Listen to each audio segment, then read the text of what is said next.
Hello guys, ನಿಮ್ಮೆಲ್ಲರಿಗೂ P K with bikes YouTube ಚಾನಲ್ಗೆ ಸ್ವಾಗತ. ಸೊ ಈಗ ರೀಸೆಂಟ್ ಆಗಿ ಒಂದು ನ್ಯೂಸ್ ಪಬ್ಲಿಕ್ ಆಗಿತ್ತು. ನಮ್ಮೂರ ಹತ್ರ ರೋಡಲ್ಲಿ ಹುಲ್ಲಾಕಿ ಅದ್ರ ಮೇಲೆ ಕಾರ್ ಬಿಟ್ಟಾಗ ಕಾರು ಪಲ್ಟಿಯಾಗಿ ಒಬ್ರು ತೀರೋದ್ರು, ಮತ್ತೆ ಇನ್ನೊಬ್ರು ಸ್ಥಿತಿ ಗಂಭೀರ ಅಂತ ನ್ಯೂಸ್ ಬಂದಿತ್ತು. ಅದು ಬೇರೆ ಎಲ್ಲೂ ಅಲ್ಲ, ನಮ್ಮೂರ ಹತ್ರನೇ ಆಗಿರೋದು. ಈ ಒಂದು ನ್ಯೂಸ್ ಕೇಳಿ ನನಗೆ ತುಂಬಾ ಬೇಜಾರಾಯ್ತು. ಏನಕ್ಕೆ ಅಂದ್ರೆ ಆಕ್ಚುಲಿ ರೋಡಲ್ಲಿ ಹುಲ್ಲಾಕ ತಪ್ಪು. ಫಸ್ಟ್ ಆಫ್ ಆಲ್ ಆತರ ನೋಡೋದಾದ್ರೆ ನೋಡಿ, ಈ ರೋಡ್ ಎಲ್ಲಿ ಗಂಟ ಕಾಣುತ್ತೆ ಅಲ್ಲಿ ತನಕನು ಫುಲ್ ಕಂಪ್ಲೀಟ್ ಆಗಿ ಹುಲ್ಲಿರ್ತಿತ್ತು. ಇವನ್ ಈ ಕಾರ್ನರ್ಸ್ ಅಲ್ಲೂ ಕೂಡ ಹುಲ್ಲಿರ್ತಿತ್ತು. ನೀವು ಸೈಡ್ ಅಲ್ಲಿ ನೋಡ್ರೆ ಗೊತ್ತಾಗ್ಬಿಡುತ್ತೆ ಹುಲ್ಲು ಹಾಕಿರೋದು. ಬಟ್ ಈ ತರ ಒಬ್ರು ಸತ್ತೋದ್ಮೇಲೆ ಈ ಹುಲ್ಲನ್ನ ತೆಗ್ದಿದ್ದಾರೆ. ಹುಲ್ಲನ್ನ ಹಾಕ್ಬಾರ್ದು ಅಂತ ಇವಾಗ ಗೊತ್ತಾಯ್ತು ಅನ್ಕೋತೀನಿ ಜನಗಳಿಗೆ. ಒಂದು ಅರ್ತ್ಕೋಬೇಕು ಅಂದ್ರೆ ಯಾರಾದ್ರೂ ಸಾಯ್ಲೇಬೇಕಾ ನನ್ಗಂತೂ ಗೊತ್ತಿಲ್ಲ. ಸೊ ಅಲ್ಲಿಂದ ನೋಡ್ಕೊಂಡ್ ಬರ್ತಾ ಇದೀನಿ, ಎಲ್ಲ ಮನೆ ಹತ್ರ ಹಾಕೋಬಿಟ್ಟಿದ್ದಾರೆ, ಇಲ್ಲ ಹೊಲದ ಹತ್ರ ಹಾಕೊಂಡಿದ್ದಾರೆ. ನೋಡಿ ಎಲ್ಲಿಂದ ಎಲ್ಲಿ ತನಕ ನೋಡಿದ್ರು ಎಲ್ಲೂ ಹುಲ್ ಕಾಣಲ್ಲ ನಿಮ್ಗೆ ಈ ರೋಡಲ್ಲಿ. ಈಗ ಹೌದು, ಆ ಗಾಡಿಯೊಂದು ತಪ್ಪಿರ್ಬೋದು, ಫಾಸ್ಟ್ ಆಗಿ ಬಂದಿರ್ಬೋದು, ಫಾಸ್ಟ್ ಆಗಿ ಬಂದು ಬ್ರೇಕ್ ಹಾಕಿರ್ಬೋದು. ಬಟ್ ಆದ್ರೆ ಅಲ್ಲಿ ನಿಮ್ಗೆ 100% ನಿಮ್ದೇ ತಪ್ಪು ಬರೋದು. ಈ ರೋಡಲ್ಲಂತೂ ಇಲ್ಲಿಂದ ಅಲ್ಲಿ ತನಕನೂ ಹುಲ್ಲು ಯಾವಾಗ್ಲೂ ಪ್ರತಿದಿನ ಇರ್ತಿತ್ತು. ಸೊ ಈ ತರ ಆದ್ಮೇಲೆ ಇಲ್ಲಿ ಪೊಲೀಸ್ನವರು ಬಂದು ಎಲ್ಲಾ ಹುಲ್ಲನ್ನ ಎತ್ತಿಸಿದ್ದಾರೆ. ಬಟ್ ಪೊಲೀಸ್ನವರು ಮುಂಚೆನೆ ಇದನ್ನ ಮಾಡ್ಬೋದಿತ್ತು, ಒಬ್ರು ಸಾಯೋ ತನಕ ಕಾಯ್ಬೇಕಾಗಿಲ್ಲ. ಇಲ್ಲಿ ಯಾರಾದ್ರೂ ಪೊಲೀಸ್ ಇನ್ಫಾರ್ಮರ್ ಕೂಡ ಇಟ್ಕೋಬಹುದು. ನೀವು ಯಾರಾದ್ರೂ ಹುಲ್ಲು ಹಾಕಿದ್ರೆ ನಮ್ಗೆ ಕಾಲ್ ಮಾಡಿ ಹೇಳಿ ಅಂತ. ಇಲ್ಲ ದಿನ ನೀವು ಇಲ್ಲಿ ಗಸ್ತು ತಿರುಗ್ಬೋದು, ಅಂದ್ರೆ ಬಂದು ಒಂದು ರೌಂಡ್ ಹಾಕೊಂಡು ಹೋಗ್ಬೋದು. ಇಲ್ಲಿ 3 ತರ ಬರುತ್ತೆ. ಒಂದು ರಾಗಿ ಬರುತ್ತೆ, ಇನ್ನೊಂದು ಭತ್ತ ಬರುತ್ತೆ, ಮತ್ತೆ ಇನ್ನ ಉಳ್ಳಿ ಬರುತ್ತೆ. ಭತ್ತದಲ್ಲಿ ನಿಮ್ಗೆ ಹೈಟಾಗಿ ಹಾಕ್ನಿಲ್ಲ ಅಂದ್ರೆ ಪರವಾಗಿಲ್ಲ, ಏನು ಅಷ್ಟೇನು ಎಫೆಕ್ಟ್ ಆಗಲ್ಲ. ಬಟ್ ರಾಗಿ ಅಂತೂ ಹೆವಿ ಜಾರುತ್ತೆ. ಇನ್ನು ಉಳ್ಳಿ ವಿಷಯಕ್ಕೆ ಬಂದರೆ ಅದು ನಿಮ್ಮ ಕಾರ್ಗೆ ಸುತ್ಕೊಬಿಡುತ್ತೆ. ಕಾರು ಯಾವ್ದ್ಯಾವ್ದು ಬೆಂಕಿ ಹತ್ಕೊಂಡಿದೆ ಇಲ್ಲಿವರೆಗೂ, ಅದು ಉಳ್ಳಿಯಿಂದನೇ ಹಂಗೆ ಆಗಿರೋದು. ಇನ್ನು ರಾಗಿ ಅಂತೂ ಬ್ರೇಕ್ ಹಿಡಿಯಲ್ಲ. ಈಗ ಅಲ್ಲೇನು ಆಕ್ಸಿಡೆಂಟ್ ಆಗಿತ್ತು ಆ ಜಾಗದಲ್ಲೂ ಕೂಡ ತೋರಿಸ್ತೀನಿ.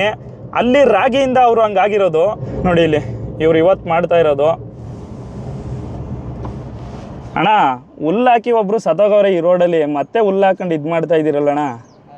ಈಗ ಪೇಮೆಂಟ್ ಯಾವ್ದು ಎತ್ತಾಗಿ ಎತ್ಕೋಂಗಿಲ್ಲ ಬಿಡೋಂಗಿಲ್ಲ, ನಂಗೆ ಅವತ್ತೇ ಹಾಕ್ಬಿಟ್ಟಿದೆ. ಅರ್ಧ ಹಾಕೋ ಅಲ್ಲ, ಇದೇನು ಅಂದ್ರೆ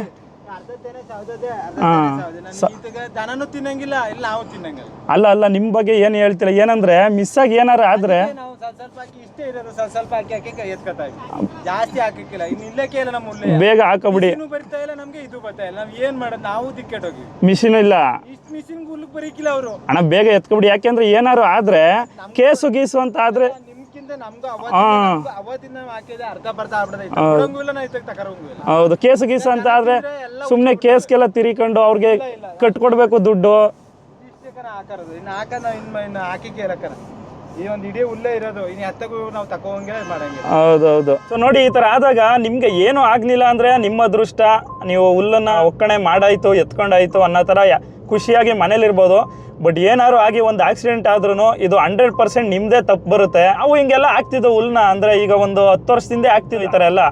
ಬಟ್ ಈಗ ಬಿಟ್ಬಿಟ್ಟು ರೋಡ್ಗೆ ಹಾಕೋದು, ಈಗ ಮಿಷಿನ್ಗೆ ಕೊಟ್ಬಿಡ್ತೀವಿ ಹುಲ್ಲೆಲ್ಲಾನು. ಈ ರೋಡಲ್ಲಂತೂ ಇಲ್ಲೂ ಅಷ್ಟೇನೆ ಎನಿ ಟೈಮ್ ಹಂಗೆ ಇರ್ತಿತ್ತು. ನಾನು ಹೇಳೋದೇನಪ್ಪ ಅಂದ್ರೆ, ಈ ತರ ಏನಾದ್ರೂ ಆಕ್ಸಿಡೆಂಟ್ ಆದಾಗ ರೈತರುಗಳಿಗೆ ಜಾಸ್ತಿ ತೊಂದರೆ ಆಗೋದು. ಕೋರ್ಟು ಕಟ್ಕಟೆ ಅಂತ ತಿರುಗಬೇಕಾಗುತ್ತೆ. ಅಲ್ಲಿರೋ ಜಮೀನು ಕೂಡ ಮಾರ್ಕೋಬೇಕಾಗುತ್ತೆ. ಏನಕ್ಕೆ ಅಂದ್ರೆ ಅಲ್ಲಿ ತೀರ್ಮಾನ ನಿಮ್ಗೆ 1 ಲಕ್ಷ 2 ಲಕ್ಷ ಆಗಲ್ಲ. ಯಾರೋ ಒಬ್ಬ ಸತ್ತೋದ ಅಂದಾಗ 10 ಲಕ್ಷ 20 ಲಕ್ಷ ಈ ತರ ಎಲ್ಲ ಆಗುತ್ತೆ. ನಿಮ್ಮ ಹಿತದೃಷ್ಟಿಯಿಂದಾನೇ ನಾನು ಹೇಳ್ತಾ ಇರೋದು. ಏನು ಆಗ್ಲಿಲ್ಲ ಅಂದ್ರೆ ಓಕೆ, ನಿಮ್ಮ ಅದೃಷ್ಟ ಚೆನ್ನಾಗಿತ್ತು. ಬಟ್ ಈ ತರ ಏನಾದ್ರು ಆಗಿ ಯಾರು ಸತ್ತೋದಾಗ ನೀವು ಕೋರ್ಟು ಕೇಸು ಅಂತ ಸಾಯ ಗಂಟೆ ಅಲಿಬೇಕಾಗುತ್ತೆ. ಸೊ ಇಷ್ಟೆಲ್ಲ ಆದ್ಮೇಲೂ ಕೆಲವರು ರೋಡಲ್ಲೇ ಒಕ್ಕಣೆ ಮಾಡ್ತಾ ಇದ್ದಾರೆ ಅಂದ್ರೆ ನಿಮ್ಗೆ ನಾನು ಸ್ವಲ್ಪ ಸೇಫ್ಟಿ ಸ್ಟೆಪ್ಸ್ ನ ಹೇಳ್ಕೊಡ್ತೀನಿ. ನೀವೇನಾದ್ರು ಬೈಕ್ ಆಗಿದ್ರೆ ಮುಂದೆ ಯಾವ್ದಾದ್ರು ಕಾರು ಅಥವಾ ಬಸ್ ಹೋಯ್ತಾ ಇದ್ರೆ ಅದ್ರ ಹಿಂದೆ ಹೋಗಕ್ಕೆ ಹೋಗ್ಬೇಡಿ. ಒಂದು ಸ್ವಲ್ಪ ಡಿಸ್ಟೆನ್ಸ್ ಮೇಂಟೈನ್ ಮಾಡ್ಕೊಳ್ಳಿ. ಆಗ ನಿಮ್ಗೆ ಬ್ಲೈಂಡ್ ಸ್ಪಾಟ್ ಕಡಿಮೆ ಆಗುತ್ತೆ, ಮುಂದೆ ಹುಲ್ಲು ಹಾಕಿರೋದು ನೀಟಾಗಿ ಕಾಣುತ್ತೆ. ಇನ್ನು ಕಾರ್ ವಿಚಾರಕ್ಕೆ ಬಂದ್ರೆ ಕಾರ್ ಅವರು ಸ್ವಲ್ಪ ಸ್ಲೋ ಮಾಡ್ಕೊಂಡ್ ಬಿಡಿ. ಹುಲ್ ಮೇಲೆ ನೀವು ಫುಲ್ ಸ್ಪೀಡ್ ಅಲ್ಲಿ ಬಿಟ್ಬಿಟ್ರೆ ಯಾವ್ದೇ ಕಾರಣಕ್ಕೂ ಬ್ರೇಕ್ ಹಿಡಿಯಲ್ಲ. ರಾಗಿ ಮೇಲೆ ಬಿಟ್ರಂತೂ ಯಾವ್ದೇ ಕಾರಣಕ್ಕೂ ಬ್ರೇಕ್ ಹಿಡಿಯಲ್ಲ. ಕಾರು ಡೆಫಿನೆಟ್ ಆಗಿ ಪಲ್ಟಿನೇ ಆಗೋದು. ನೋಡಿ ಇಲ್ಲಿ ರೈಟ್ ಅಲ್ಲಿ ಫುಲ್ ಒಕ್ಕಣೆ ಮಾಡಿ ಎಲ್ಲ ಬೆಂಕಿ ಎಲ್ಲ ಹಾಕ್ಬಿಟ್ಟು ಹೋಗಿದ್ದಾರೆ. ಇಲ್ಲಿ ತನಕ ಹಾಕ್ತಿದ್ರು ಹುಲ್ನ. ಅದು ಕೇರ್ಪಡೆ ಮೈಸೂರು ಹೈವೇ, ಇದೇ ರೋಡಲ್ಲೇ ಆಕ್ಸಿಡೆಂಟ್ ಆಗಿರೋದು. ಅದು ಹುಲ್ ಮೇಲೆ ಗಾಡಿ ಬಿಡ್ತಾ ಇರ್ತೀರಾ ಅಲ್ವಾ, ಒಂದು ಟೈರ್ ನ ನೀವು ಲೆಫ್ಟ್ ಬಿಟ್ಟಿರ್ತೀರಾ, ರೈಟ್ ಟೈರು ಹುಲ್ ಮೇಲೆ ಹೋಗ್ತಾ ಇದೆ ಅನ್ನೋ ಸಿಚುವೇಶನ್ ಅಲ್ಲಿ ನೀವು ಸಡನ್ ಆಗಿ ಬ್ರೇಕ್ ಹಾಕ್ಬಾರ್ದು. ಅವಾಗ ಏನಾಗುತ್ತೆ ಅಂದ್ರೆ ರೈಟ್ ಟೈರಿಗೆ ಬ್ರೇಕ್ ಹಿಡಿಯಲ್ಲ, ಜಾರ್ತಾ ಇರುತ್ತೆ. ಲೆಫ್ಟ್ ಟೈರ್ ಮಾತ್ರ ಸಡನ್ ಆಗಿ ಬ್ರೇಕ್ ಹಿಡಿಯುತ್ತೆ. ಆಗೇನಾಗುತ್ತೆ, ಗಾಡಿ ಲೆಫ್ಟ್ ಟರ್ನ್ ಆಗ್ಬಿಡುತ್ತೆ ಫುಲ್ಲು. ಇದು ಆಕ್ಸಿಡೆಂಟ್ ಆಗಿರೋದು ಹಂಗೇನೆ ಅಂತ ಅನ್ಕೋತೀನಿ, ನಾನು ಅನ್ಕೋತಾ ಇರೋದು. ಬಟ್ ಹಿಂಗೆ ಅಂತ ಪ್ರಿಡಿಕ್ಟ್ ಮಾಡೋಕ್ಕಾಗಲ್ಲ. ಯಾವ ತರ ಆಗುತ್ತೆ ಅಂದ್ರೆ, ಈಗ ಟ್ರ್ಯಾಕ್ಟರಲ್ಲೆಲ್ಲ ಬರುತ್ತೆ ಬ್ರೇಕ್ಸ್, ಒಂದು ಚಕ್ರಕ್ಕೆ ಮಾತ್ರ ಬ್ರೇಕ್ ಹಿಡಿಬೋದು, ಆಗ ಲೆಫ್ಟ್ ಟರ್ನ್ ಆಗೋದು. ಈಗ ರೈಟ್ ಬ್ರೇಕ್ ಹಿಡಿದ್ರೆ ರೈಟ್ ಟರ್ನ್ ಆಗೋದು.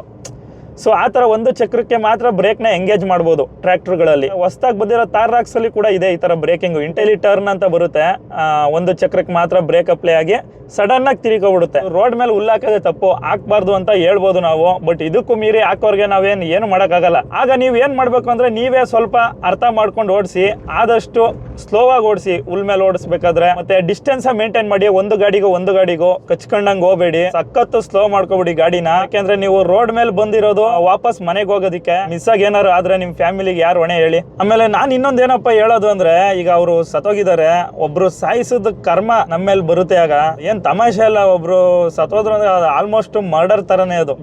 ನಿಮ್ ಜೀವನ ಇರೋ ತನಕನೂ ಅದು ತಲೆಯಲ್ಲಿ ಹಂಗೆ ಇರುತ್ತೆ. ನಾನು ಹಿಂಗೆ ರೋಡಲ್ಲಿ ಹುಲ್ಲು ಹಾಕಿದ್ದೆ, ನಾನು ಹಾಕಿದ ಹುಲ್ಲಿಂದ ಒಬ್ಬ ಸತ್ತೋದ. ನಿಮ್ ಕೊನೆಗಾಲದಲ್ಲಿ ಅದು ಎಷ್ಟು ಕಾಡುತ್ತೆ ಅಂದ್ರೆ ನೀವು ಅದನ್ನ ನೆನ್ಸ್ಕೊಳಕ್ಕೂ ಆಗಲ್ಲ. ದುಡ್ಡೇನೋ ಇವತ್ತು ನಾಳೆ ಸಂಪಾದನೆ ಮಾಡ್ಕೋಬಹುದು, ಬಟ್ ನೀವು ಒಂದು ಜೀವನ ವಾಪಸ್ ಯಾವುದೇ ಕಾರಣಕ್ಕೂ ತಂದ್ಕೊಡಕ್ ಆಗಲ್ಲ. ಅದನ್ನ ಅರ್ಥ ಮಾಡ್ಕೊಳ್ಳಿ ರೋಡ್ಗೆ ಹಾಕೋಕ್ಕಿಂತ ಮುಂಚೆ.